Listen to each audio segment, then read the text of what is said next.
구약성경 1144면 구약성경 1144면 예레미야해가 2장 11절에서 22절 말씀입니다. 제가 한 절, 다 함께 한 절 번갈아 교독하시고 마지막 절은 함께 읽습니다.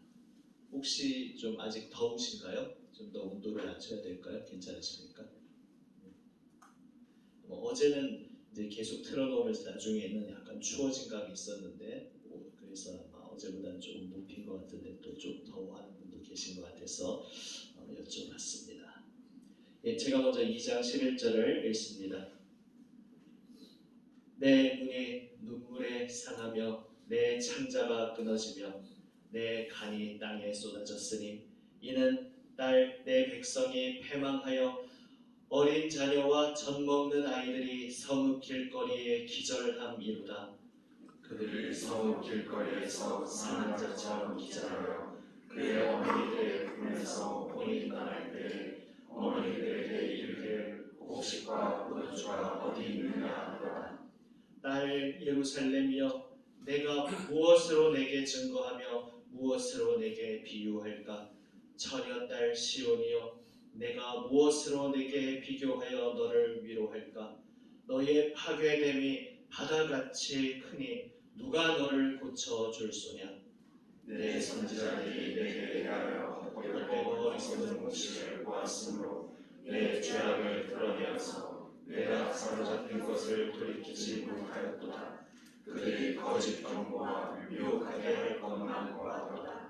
모든 지나가는 자들이 다 너를 향하여 박수치며 딸 예루살렘을 향하여 비웃고 머리를 흔들며 말하기를 온전한 영광이라 모든 세상 사람들의 기쁨이라 일컫던 성이 이 성이냐 하며 내 모든 원수들은 너를 향하여 그들의 입을 벌리며 비웃고 이를 가르며 말하기를 우리가 그를 삼켰도다. 우리가 바라던 날이 과연 이날이냐.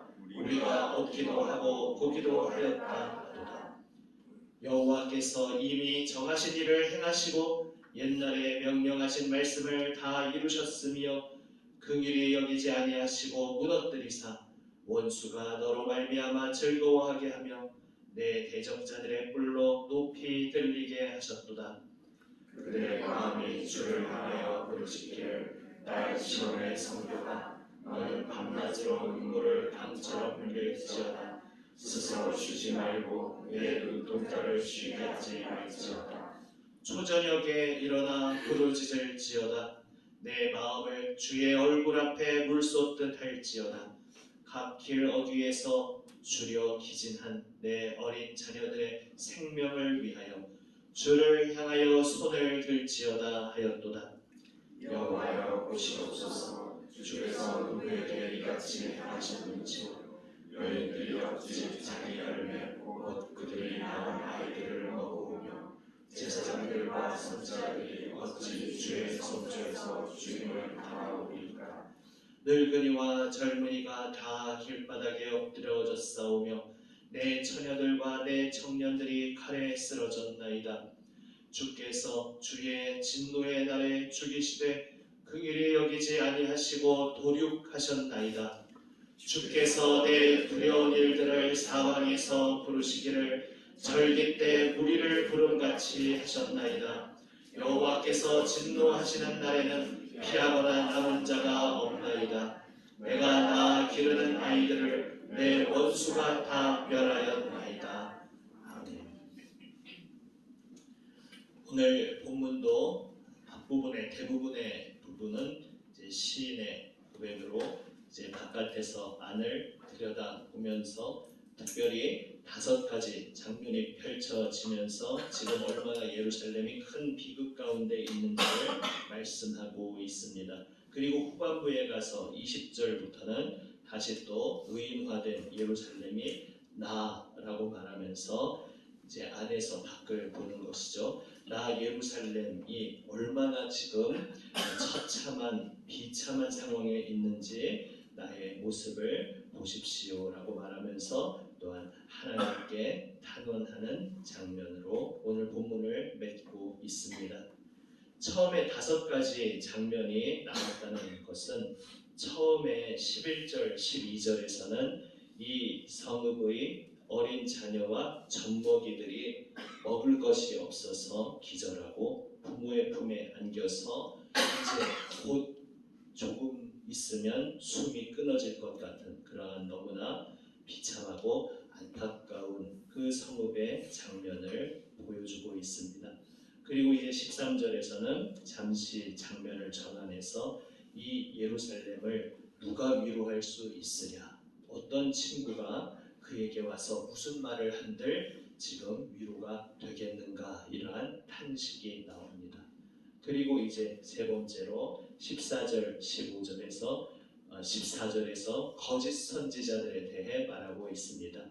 우리는 이 예레미야가 앞에 있는 예레미야에서 하나님이 세우신 참 선지자 예레미야는 이제 바벨론에 의한 멸망을 계속 말하지만 오히려 그것을 말한 참 선지자의 말이 흉한 말이라고 모든 백성으로부터 미움을 받았고 도리어 하나님이 함께 계시는데 뭐가 걱정이냐?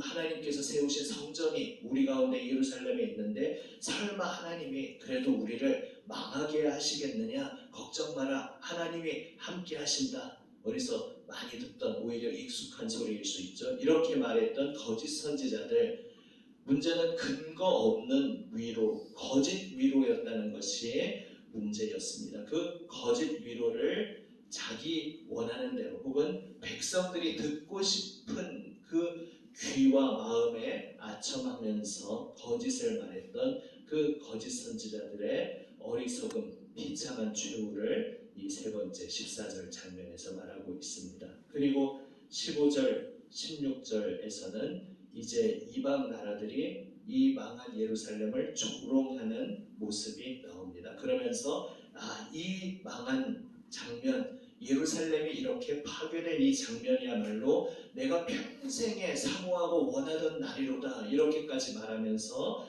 조롱하고 기뻐하는 모습입니다. 그러나 그 이야기들을 맺으면서 17절에서 사실 이 성을 무너뜨리고 원수의 손에 넘기신 것이 원수가 잘나서 원수가 강해서가 아니라 그것조차 하나님께서 그들의 뿔을 높여주셨고 하나님께서 원수들의 손에 넘겨주셨기 때문이라는 것을 놓쳐서는 안 된다라는 이야기를 17절에서 말씀하고 있습니다. 그리고서 이제 마지막 다섯 번째 장면으로 18절, 19절에서 남아있는 백성들의 계속되는 통곡의 장면을 보면서 바로 오히려 울지 말라고 말하는 것이 아니라 그렇게 계속 울어야 한다. 밤낮으로 울어라. 심지어는 이렇게까지 표현하고 있죠. 18절 후반부에 쉬지 말고 눈동자를 쉬게 하지 말지어다. 눈동자를 쉬게 하지 말라는 것이 그러니까 울다가 이제 좀 눈 쉬어야겠네 하고 울음을 그치지 말고 계속해서 울라는 것을 눈동자를 쉬게 하지 말라는 표현까지 해가면서 말하고 있습니다. 그래서 오늘 말씀의 제목을 쉬지 말고 울어라 라는 제목으로 잡았습니다. 우리는 신약에서 쉬지 말고 기도하라 라는 말씀을 많이 들었는데 쉬지 말고 울어라 라는 표현은 좀 이상하게 들릴 수 있습니다. 하지만 오늘 본문 말씀을 조금 표현만 바꿨을 뿐 그대로 따온 것입니다. 18절에서 밤낮으로 눈물을 강처럼 흘릴지어다.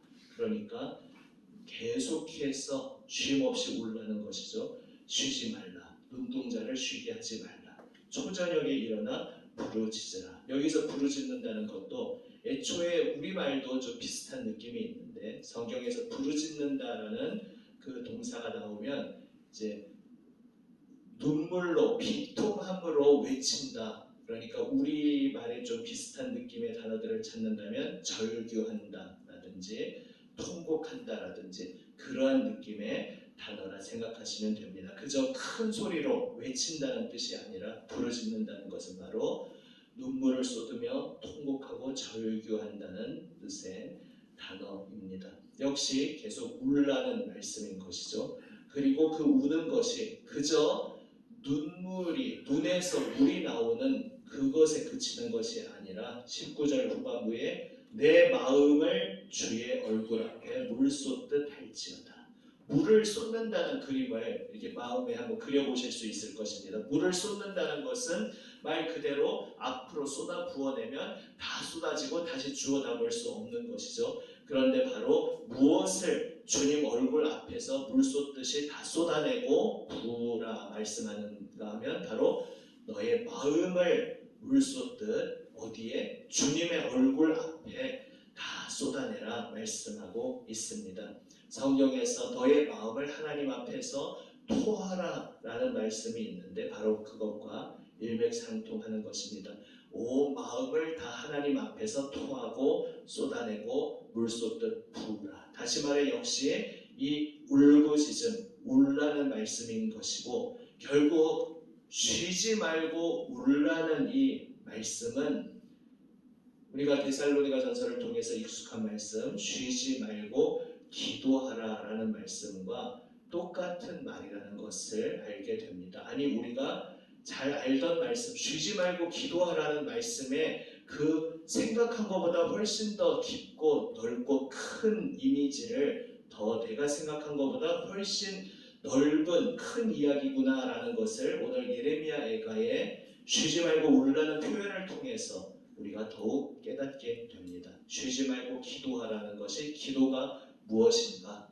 그저 내가 어떤 자리에 앉아서 대상이 주님이시고 그래서 하나님을 향해서 내가 무언가 말하는 것을 우리는 기도라고 하는데 맞죠? 그것이 기도죠. 그런데 바로 그렇게 하나님 앞에 말씀드린다는 것은 그냥 말하는 것이 아니라 내 마음을 쏟아내고 하나님 앞에서 우는 것, 그것이 어떠한 것이 원인이 되었든지 하나님 앞에 내 모든 마음을 쏟아내며 우는 것이 바로 성경에서 말씀하는 기도이고 그래서 쉬지 말고 울라는 오늘 이 특이하게 보이는 초청은 결국 쉬지 말고 주님을 향하여 바로 18절 초반부에 나와 있듯이 주님을 향하여 부르짖는 것 정확한 대상이 주님이신 것이죠. 그냥 나 홀로 스스로 신세한탄으로 우는 것이 아니라 하나님 앞에서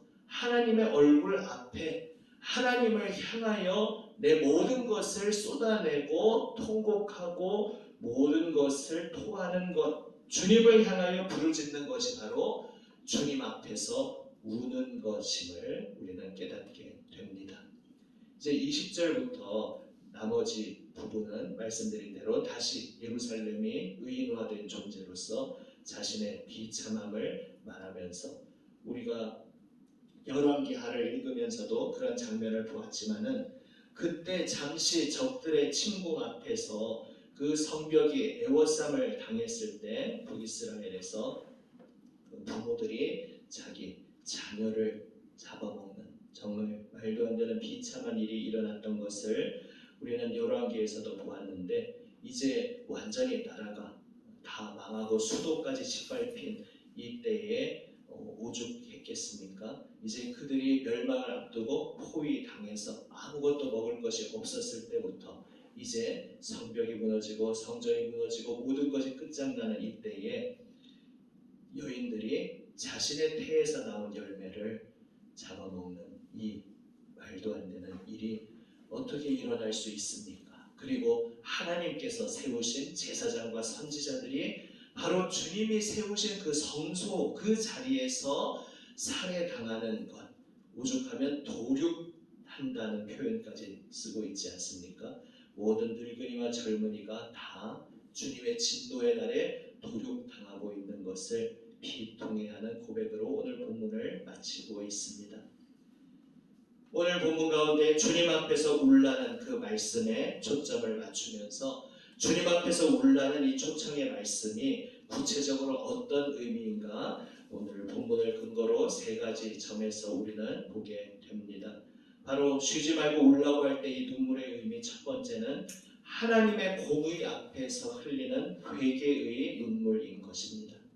예루살렘이 무너진 것이 어떤 우연이나 그냥 세상의 여러 사건들이 맞물려 돌아가면서 돌발적으로 생긴 상황이 아니라 하나님께서 그 백성에 대한 죄를 심판하기 위해서 하나님께서 작정하시고 어제 말씀처럼 결심하시고 이루신 일이기에 바로 이 때에 정확한 바로 하나님 앞에 이미 모든 것 잘못 살았지만 지금에라도 바르게 반응하는 모습은 바로 하나님 앞에서 흘리는 회개의 눈물인 것입니다. 죄를 결코 가볍게 여기지 않으시는 하나님, 우리의 모든 죄, 특별히 하나님께서 백성으로 부르신 하나님의 백성의 그 죄악을 결코 방치하지 않으시고 그럴 수도 있지라고 넘어가는 것이 아니라 내가 너의 그 티끌만한 모든 것까지도 너에게 조금도 남겨놓지 않기 위해 너에게서 모든 죄를 송두리째 다 뽑아내고 너를 온전히 정결하게 거룩하게 하기 위해 내가 너를 부른 것이다 말씀하시며 그 백성을 정결하게 하시기 위해서 쏟아내시는 이 시간들 속에서 그저 나의 아픔 때문에 스스로 자신을 불쌍히 여기는 그러한 눈물이 아니라 하나님 앞에서 나를 변명하는 그러한 눈물도 아니라 나의 죄를 죄라고 하나님 앞에서 정직하게 고백하는 바로 그 정직한 토함의 눈물, 회개의 눈물을 하나님의 이 공의 앞에서 흘리라, 회개하라 라고 하는 초청의 말씀이 쉬지 말고 울라는 말씀의 첫 번째 의미입니다. 두 번째로 이 눈물은 하나님의 자비를 구하는 눈물입니다. 특별히 오늘 본문에서 정말 어린 자녀들, 그리고 어떻게 보면은 부모들의 죄악으로 인하여서 아직 철모르는 이 어린 자녀들까지 부모의 품에서 마지막 음식 하나를 먹을 수 없어서 숨이 끊어지기 일보 직전에, 그리고 마침내 부모의 품에 안겨서 숨을 거두는 이 비극적인 상황 속에서 이 어린 자녀들을 위해서라도 하나님의 긍휼과 자비에 호소하며 기도해야 하지 않겠는가? 이때 기도하지 않으면 언제 기도하겠는가 말씀하시는 것입니다. 그래서 어린 자녀들의 생명을 위해 손을 들라고 19절에서 말씀하고 있습니다. 결국 이것은 실제로 물리적으로 육체적으로 어린 자녀들을 뜻할 뿐만 아니라 자기 자신을 스스로 지킬 힘이 없는 존재에 대한 이야기입니다. 부모의 손길이 아니면 살아갈 수 없는 것이 아이이듯이 바로 이 하나님의 백성은 하나님의 도우심이 없이는 살 수가 없는 존재입니다. 그래서 지금 나의 죄악으로 인해 회개하는 이 통곡의 눈물 속에서 주님,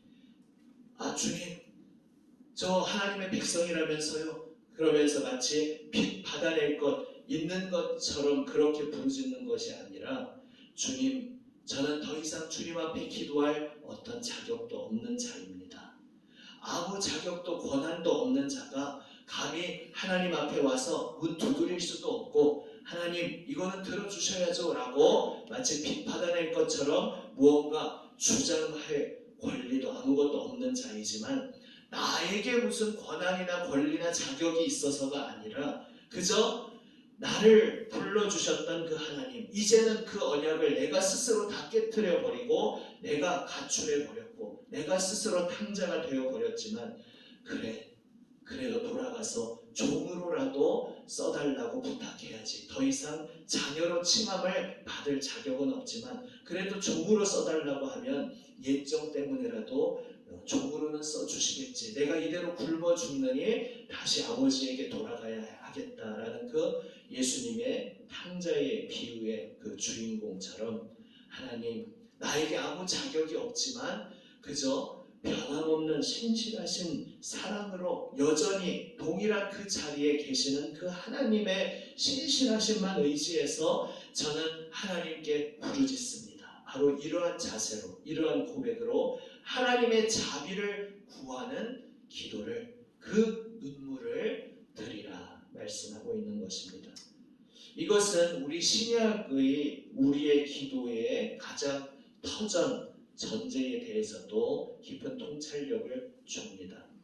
사실 우리가 구약과 신약의 관계에 대해서 도식화하여 잘못 이해할 때가 많습니다. 하반기에 좀 그것에 대해서 좀 몇 번 기획해서 나눌 기회가 있을 것 같습니다. 구약은 뭐 이러이러한데 주로 구약은 율법인데 신약은 은혜니까 라고 하면서 구약에서는 그러니까 구약 시대니까 좀 아직 은혜보다는 하나님의 진노와 노여움이 많이 드러나지 이렇게 이분법적으로 도식화하여 오해하며 본문을 읽거나 적용하는 경우가 많습니다. 하지만 사실은 늘 말씀드리듯이 구약과 신약의 차이점은 구약은 아직 온전한 성취 하나님의 아들이 인간으로 오셔서 우리 죄를 위하여 죽으시는 그 온전한 성취가 되지 않았기에 그것을 나타내는 모형, 유치원, 눈높이 그러한 것들이 드러난다는 면에서 구약의 시대가 아직 성취를 기다리는 때일 뿐 원리는 늘 동일합니다. 구약이나 신약이나 하나님은 죄에 대해 진노하시는 하나님이고 하나님의 백성에 대해서 신약이니까 좀 더 봐주신다든지 뭐 이런 것이 아니라 죄에 대해서는 그래서 우리 사도행전에서도 보지 않습니까? 하나님 앞에서 두려운 줄 모르고 헛짓을 하다가 바로 절병한 아나니아와 삽비라의 이야기를 우리는 알고 있습니다. 그게 아직 신약의 초기라서 그런 것이다. 누가 그렇게 해석하는 분은 없지 않겠습니까? 구약이나 신약이나 동일합니다. 하나님은 죄에 대해 백성에게 티끌만한 죄악도 남겨놓지 않겠다고 그것에 대해 엄중히 우리의 죄를 다 제하고자 하시는 분이고 그렇기에 독생자를 내어주시는 그 지극한 사랑 어떻게 다르게 표현하면 그 지독한 포기하지 않는 사랑으로 아들을 내어주시기까지 내가 너를 죄악 중에 절대 내버려 두지 않겠다. 절대 죄악과 적당히 섞여서 사는 그런 애매한 존재로 남겨놓지 않겠다. 너에게서 죄를 완전히 뽑아내서 제거해버리고 너를 완전히 깨끗이 씻어주고 너를 새롭게 하겠다. 그것을 위해서라면 나는 내 아들까지 그 생명을 내어주기까지 할 수 있다라는 그 십자가의 사랑은 지극히 감격적인 사랑이기도 하면서 어떤 면에서는 두려운 무시무시한 사랑인 것입니다. 물론 어떤 부정적인 공포라는 것이 아니라 하나님은 절대 포기하지 않으시겠구나. 나를 한번 붙잡으신 하나님은 절대 나를 대충 내버려 두지 않고 집요하게 끝까지 나를 이끌어 가시고 예수 그리스도의 형상에 이르기까지 나를 단련하시고 때로는 외톨이로 때로는 사랑의 어루만짐으로 끝까지 그 자리로 나를 이끌고 가고야 마시겠구나. 이것을 우리는 구약에서 희미한 그림자로 보다가 오히려 신약에서 더 지독하게 더 집요하게 만날 수 있는 것입니다. 오늘 신약에서 우리의 기도도 그렇습니다.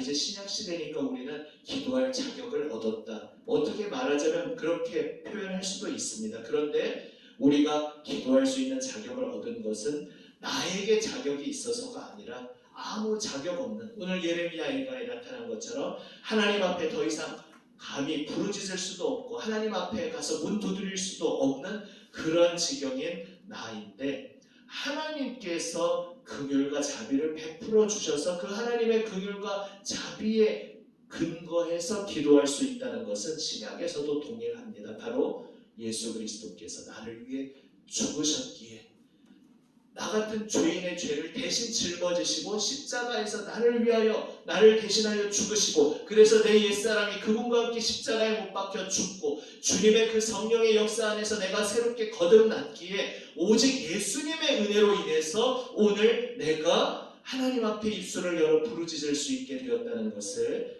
기억하는 우리 모두가 되시기를 바랍니다. 세 번째는 간단히 언급하고 지나갑니다. 이 눈물의 의미 세 번째는 하나님의 언약에 뿌리 내리는 눈물입니다. 하나님께서는 언약을 세우시고 그 언약을 우리 가운데 이루시는 분입니다. 그래서 조금 전에 드린 말씀과 일맥상통합니다. 우리에게는 아무 공로도 자격도 없지만 하나님께서 애초에 언약을 세우시고 우리는 그 언약을 깨트릴지라도 하나님께서는 여전히 붙잡고 계신 것이죠. 호세아 선지자 등을 통해서 지독하게 보여주신 것처럼 바람나서 가출해버리고 다른 남자 품으로 갔는데 그거를 비참하게 어떻게 보면 비루하게 초라하게 꾸역꾸역 찾아가가지고 아니 내가 너를 용서하니까 다시 돌아오기만 하라 라고 말하는 그 남편 호세아의 모습이 바로 하나님의 모습이라는 것입니다. 하나님을 더 이상 찾지도 않고 사랑하지도 않고 필요하지도 않다고 말하며 다른 것을 찾아서 떠나버렸는데 하나님께서 독생자까지 내어주시는 사랑으로 찾아오셔서 바로 그 언약의 근거에서 우리는 백성들은 진작에 손 털고 놔버렸는데 하나님 혼자서 그 끈을 여전히 붙잡고 계시면서 내가 너를 여전히 포기하지 않고 있다 말씀하시는 것이 바로 구약과 신약을 관통하며 우리에게 다가오시는 주님의 사랑인 것입니다. 그 언약에 근거하여 눈물 흘린다는 것은 바로 시편 126편에서 표현하고 있는 바로 그 눈물입니다. 눈물로 씨를 뿌리는 자 기쁨으로 단을 거두리로다. 이제 오늘 비전 드림팀이 출발합니다. 우리가 이 땅에서 선교의 사명을 다하며 살아간다는 것도 바로 자격 공로가 없지만 바로 열왕기하에서도 본 것처럼 거지가 먼저 적군이 진영이 텅텅 비어있고 우리가 이제 성 안에서 굶어 죽을 필요가 없구나 나와서 이 텅텅 비어있는 적의 진영에서 음식을 취하여 먹으면 되는구나 살 수 있게 되었구나 먼저 발견했던 그 거린들이 무슨 자격이 있었겠습니까? 특별히 훌륭한 점이 있었겠습니까? 단지 차이점은 먼저 발견했다는 것일 뿐입니다. 먼저 발견한 그들이 우리만 이것을 취하고 있으면 안 되지. 빨리 성에 가서 알려서 지금도 실시간으로 굶어 죽어가고 있는 백성들이 더 이상 죽지 않도록 이 소식을 알려야 하는 것이 먼저 발견한 우리의 마땅한 책임이지라고 하며 나아가 알렸듯이 바로 우리가 복음 전하며 선교의 사역을 감당한다는 것도 마찬가지입니다. 아무 자격 없는 우리가 먼저 은혜로 다가오신 주님의 은혜로 이 생명을 알게 되었기에 아직도 이 생명을 모르고 죽어가고 있는 이들을 향하여 마땅한 책임으로 사명으로 나아가는 것이 바로 이 선교 사명을 감당하는 우리의 발걸음인 것입니다. 특별히 이제 비전 트립 가시면 저는 이제 청년 사역을 예전에 부교육자 때 많이 하다 보니까 이제 여러 모습으로 국내나 또 해외로 비전 트립 또 어떤 봉사 여름 동사 이런 것을 많이 가게 되었는데 그런 자리를 가면 묘하게 여기서는 아무렇지도 않게 자연스럽게 지나갈 수 있는 일이 거기서는 괜히 섭섭함으로 다가오고 삐그덕거리고 부딪히고 예민해지고 그런 일들이 꼭 일어나고 합니다. 그럴 수 있겠구나라고 미리 예상하시면서 더욱더 깨어서 기도하는 우리 모든 팀원들이 되시기를 바랍니다. 특별히 평소에 아주 가깝고 친했던 사람을 이렇게 색안경을 쓰고 보라는 것이 아니라 그런 사람을 통해 치고 들어올 수 있다는 것을 미리 계획하시고 혹시나 그런 일이 전혀 안 일어나면 기도로 무장함 속에 그런 일을 느끼지 못하고 지나가면 더욱 좋겠지만 그런 일이 일어나면 저 몸이 갑자기 왜 그러지? 이게 아니라 이 말씀을 기억하시면서 이게 지금 저 사람이 하는 게 아니라 선교의 역사 속에 정말로 치고 들어오는 회방의 역사가 있는 것이구나 기억하시면서 더욱더 부장하고 그렇기 때문에 더욱더 서로 끌어안고 포용하면서 함께 승리하시기를 바랍니다.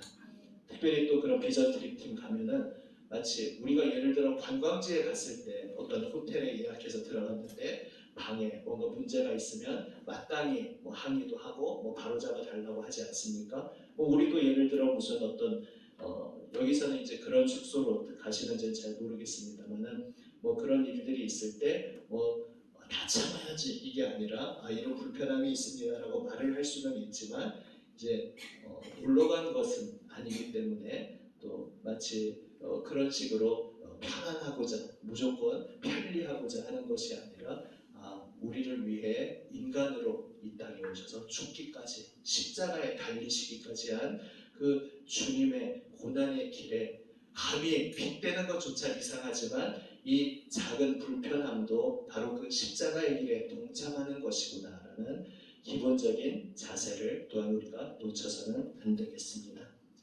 오늘 예레미야 이 애가 말씀 속에서 고백하듯이 우리 비전 트립 팀도 이 선교의 모든 사역 속에서 또 오늘 이 자리에 함께 하시는 모든 성도분들도 회개의 눈물로 또한 나의 사랑하는 이들을 위한 그 생명의 소생을 위한 그 다시 살아남을 위한 간절한 중보의 기도로 그리고 씨 뿌리는 농부의 심정으로 주님 지금 눈물로 씨를 뿌리지만 제가 눈물을 쏟아내면서 이 씨를 뿌리고 있는 것은 주님께서 반드시 이 씨앗의 열매를 거두어 주실 것을 알기 때문입니다 라는 그 믿음의 주님만 의지하는 그 믿음의 고백으로 주님의 언약을 바라보는 눈물로 나아가는 우리 모두가 되시기를 바랍니다. 이 눈물 속에 다시 말해 주님 앞에 정직하게 내 모든 것을 토하며 쏟아내는 그 기도 속에 하나님께서 반드시 응답하시고 정직하게 토하며 하나님 앞에 맞부딪히는 그 속에서 하나님께서도 진지하게 나를 만나주시고 나의 그 모든 문제를 다뤄주시고 나에게 응답해 주신다는 것을 기억하며 모든 것을 주님 앞에 쏟아냄 속에 주님의 그 사랑에 응답받는 우리 모두가 되시기를 주님의 이름으로 축복합니다. 기도하시겠습니다.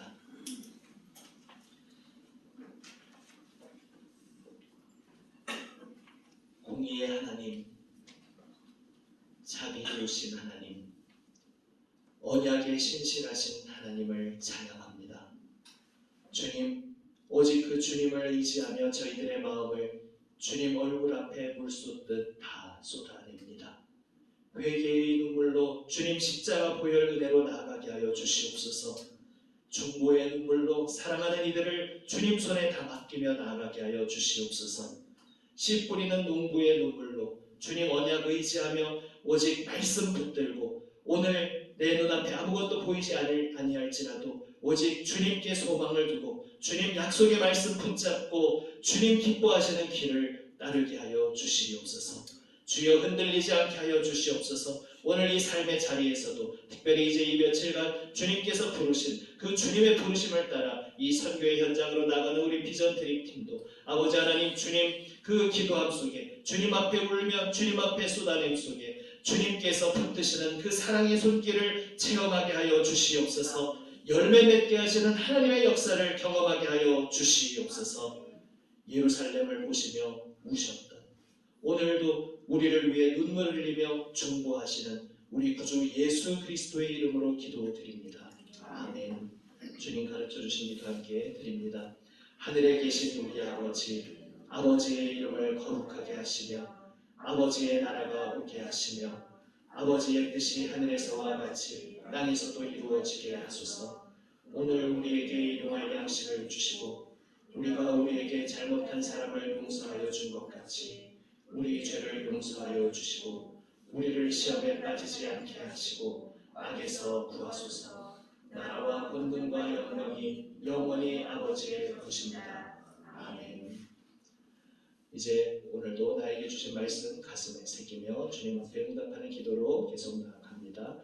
특별히 목요일 마침 선교를 위해서 우리가 늘 기도하고 있는 요일입니다. 인도네시아 비전 트립팀을 위해서 특별히 오늘도 먼저 집중 기도하는 제목으로 먼저 기도하시고 우리 팀원들 위해서 또 현재 주님 세우신 모든 선교사님들 사역자와 함께하는 성도들 위해서 또 그 땅에 주님 앞에 나와야 할 모든 영혼들을 위해서 그리고 이 비전 트립팀의 모든 여정의 시간을 위해서 함께 집중 기도하시고 또 말씀에 응답하는 기도로 모든 다양한 중보의 제목으로 자유롭게 기도하시며 삶의 현장으로 나아가시겠습니다. 우리 팀원들 한 분 한 분 안수 기도는 나중에 이제 교회에서 출발하시기 직전에 함께 하도록 하겠습니다. 주여 세 번 부르짖고 함께 기도합니다.